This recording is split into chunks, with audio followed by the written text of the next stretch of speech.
bem-vindos. Hoje a gente vai investigar um dos maiores paradoxos do corpo humano.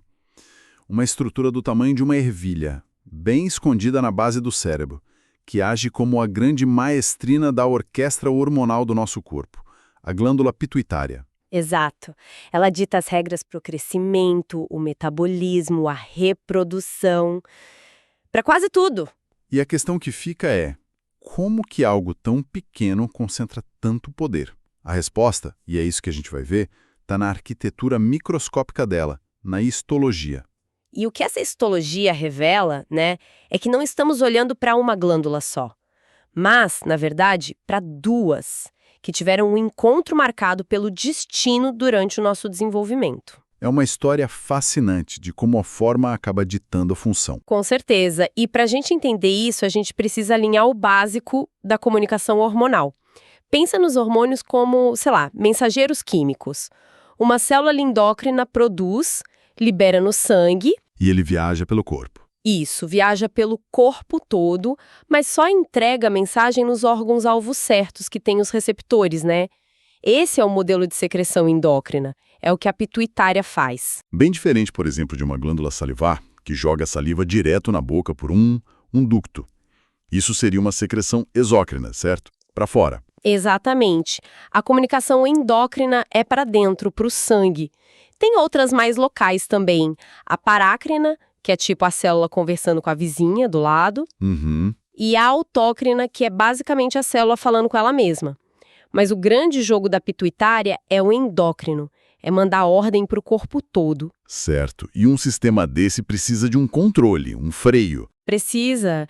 E esse freio é o que a gente chama de feedback negativo. Quando o hormônio faz o efeito dele lá na ponta, o próprio efeito manda um sinal de volta. Um sinal dizendo, olha, já temos o suficiente, pode diminuir a produção. Como um termostato. Um termostato biológico. Perfeito. Ótimo. Com essa base, vamos direto para a glândula. Ela fica ali, bem segura, numa espécie de berço de osso no crânio, a célula túrcica. E quando a gente olha um corte dela no microscópio, a primeira coisa que choca é que ela não é homogênea. Não mesmo. É visivelmente dividida. A parte da frente, a adenohipófise, é mais escura, mais densa, cheia de células. Parece uma fábrica movimentada. E a parte de trás, a neurohipófise, é pálida, fibrosa. Parece mais um feixe de cabos. E essa aparência não engana, ela conta a história toda. A razão para essa diferença gritante, está na origem embriológica de cada parte. Elas não nasceram juntas, elas vieram de lugares completamente diferentes e se encontraram no meio do caminho. Peraí, então a gente não está falando de uma glândula com duas partes, como um rim, que tem córtex e medula. Estamos falando de dois órgãos diferentes que, por acaso, viraram vizinhos. É a melhor maneira de colocar. Pensa assim, a neurohipófise, essa parte que parece um feixe de cabos, ela é literalmente um pedaço do cérebro que se esticou para baixo. Ela vem do mesmo tecido neural que forma o hipotálamo logo acima. Uma extensão do sistema nervoso central. Exato. Ok, então a parte de trás é cérebro, e a da frente, a fábrica. A da frente tem uma origem que, ninguém esperaria. Ela vem do teto da boca primitiva do embrião.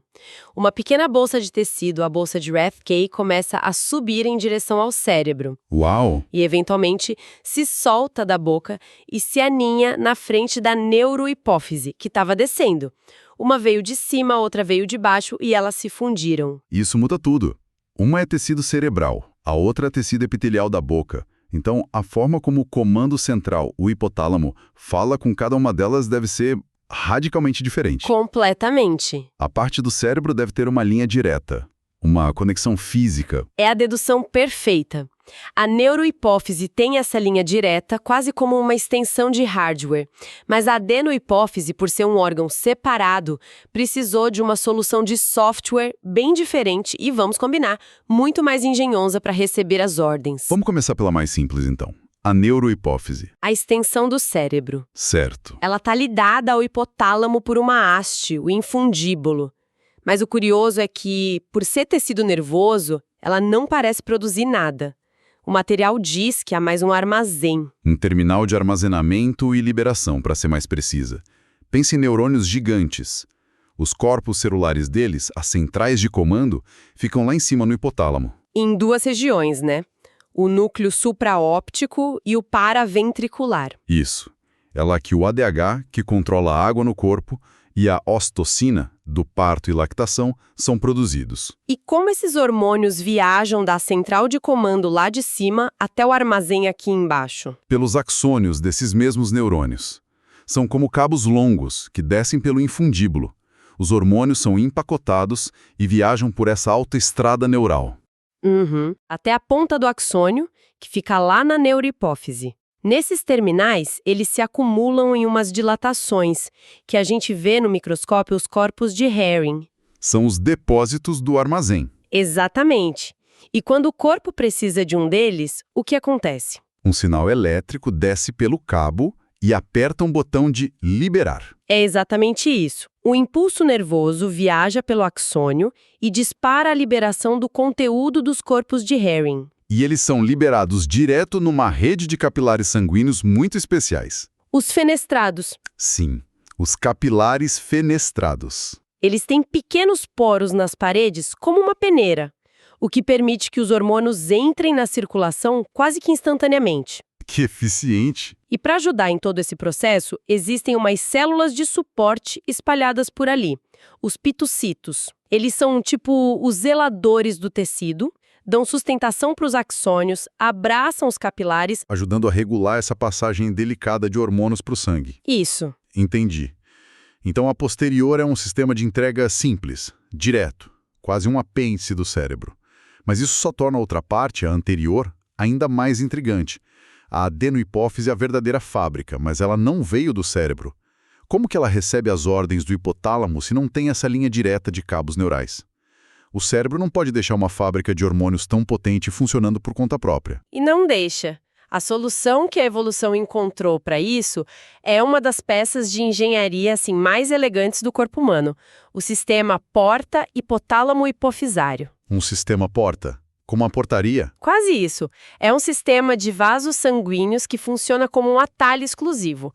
Pensa num sistema de malote diplomático. Ah, boa. Em vez de mandar uma ordem pela circulação geral, onde a mensagem ia se diluir, o hipotálamo usa um serviço de entrega privado e direto. Funciona em 2 estágios. Primeiro, neurônios do hipotálamo liberam seus próprios hormônios. Pequenos fatores de comando, liberadores ou inibidores. Certo. Numa primeira rede de capilares na base do próprio hipotálamo. Ok, a mensagem entra no sangue ali. Mas você disse que não vai para o corpo todo. Exato. Esse sangue, agora carregado com as ordens, ele não retorna para o coração. Em vez disso, ele é coletado por veias especiais, as veias portais, que descem retas pelo infundíbulo e vão direto para a adenohipófise. E lá? Lá, essas veias se abrem numa segunda rede de capilares que se espalha por toda a fábrica. Aí os fatores liberadores e inibidores saem desses capilares em alta concentração e agem direto nas células produtoras de hormônios. Dizendo, produzam mais disso ou parem de produzir aquilo. Exatamente. É brilhante. É um sistema de entrega expresso e super concentrado. A mensagem viaja por um atalho vascular, garantindo que o comando chegue rápido, forte e só onde precisa. É por isso que a adenohipófise no microscópio é daquele jeito. Um mar de células secretoras cercadas por incontáveis vasos sanguíneos. É uma quantidade impressionante de detalhes para conectar. Os núcleos no hipotálamo, os tipos de células na hipófise, os hormônios e agora esse sistema porta. É o tipo de conteúdo que exige muita organização para ser assimilado. Definitivamente. A complexidade é alta, mas a lógica por trás é muito bonita. E falando em organização, para quem está estudando isso, seja para uma prova ou para a prática clínica, ter as ferramentas certas faz toda a diferença. Se você é estudante e quer se preparar de verdade, entra agora em medicob.com.br, baixa o app e aproveita o maior banco de questões do Brasil, com provas anteriores de todas as instituições, questões comentadas, resumos práticos, aulas completas e flashcards prontos para revisar onde quiser. Ter ferramentas assim ajuda a consolidar exatamente esse tipo de conhecimento complexo. Sem dúvida. E uma vez que se entende o sistema de comando, O próximo passo é entender quem são os operários nessa fábrica. E a histologia clássica nos ajuda a identificá-los pela forma como eles reagem aos corantes. Certo, a coloração.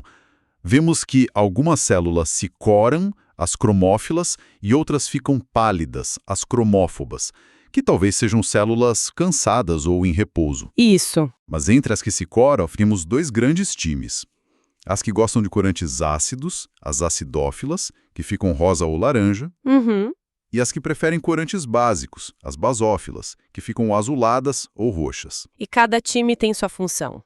Cada um é responsável por um conjunto específico de hormônios. Nas acidófilas, as rosadas, temos dois tipos de células muito importantes.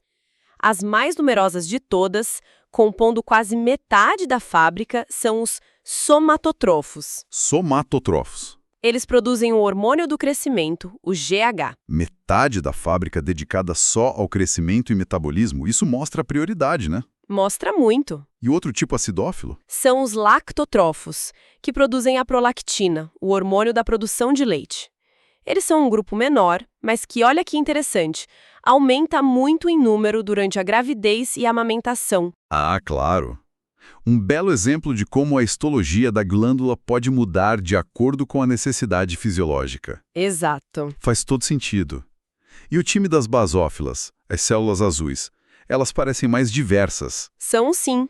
As basófilas controlam outras 3 grandes glândulas do corpo. Temos os tireotrofos, que produzem o TSH para comandar a tireoide. Temos os corticotrófos, que produzem o ACTH para comandar o córtex da glândula adrenal. Certo. E, finalmente, os gonadotrofos, que produzem 2 hormônios em um, o LH e o FSH, que são os maestros das gônadas. Dos ovários e testículos. Isso. Olhando para essa lista, adrenal, tireoide, gônadas, crescimento, lactação, o apelido de glândula mestre começa a fazer muito mais sentido. Cada tipo de célula basófila é como se fosse o CEO de uma outra grande empresa endócrina do corpo. Exatamente. A adenohipófise é o centro de comando e controle de múltiplos eixos hormonais. A histologia nos permite ver a diversidade de departamentos dentro dessa fábrica e entender como uma estrutura tão pequena consegue ter um impacto tão sistêmico. Então, para a gente amarrar tudo isso, o que tudo isso significa?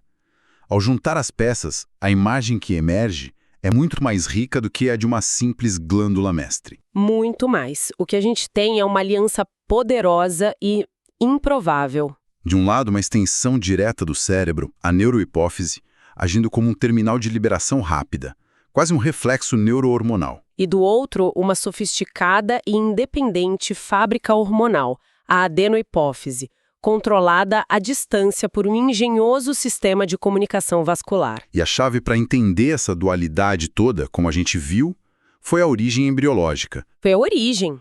A histologia não é só sobre descrever células e cores, né? É sobre ler a história do desenvolvimento e da função escrita na própria arquitetura dos tecidos. A forma não apenas segue a função, ela revela a função. E isso nos deixa com um pensamento final. Você mencionou os pituicitos na neurohipófise, aquelas células de suporte que ajudam a regular a liberação dos hormônios para o sangue. Sim, o material que a gente analisou tem um detalhe curioso. Ele descreve que os axônios que vêm do hipotálamo precisam, de certa forma, romper a barreira hematoencefálica. A muralha protetora do cérebro. Isso. Eles rompem para poder despejar seus hormônios nos capilares e diz que os pituicitos ajudam a manter a integridade dessa barreira que foi intencionalmente aberta. Uma porta na muralha que precisa ser vigiada de perto. Exatamente. E isso levanta uma questão fascinante sobre essa fronteira delicada entre o sistema nervoso e o sistema circulatório. Se essas células, os pituicitos, estão ativamente reparando ou vigiando essa porta de entrada e saída, que outras funções sutis de filtragem, de proteção ou até de regulação do fluxo de informação elas podem estar exercendo nesse ponto tão estratégico? É uma daquelas áreas onde a microanatomia sugere uma complexidade funcional que talvez a gente ainda esteja só começando a arranhar a superfície. Um lembrete de que, mesmo no que a gente conhece bem, sempre há novas camadas de profundidade a ser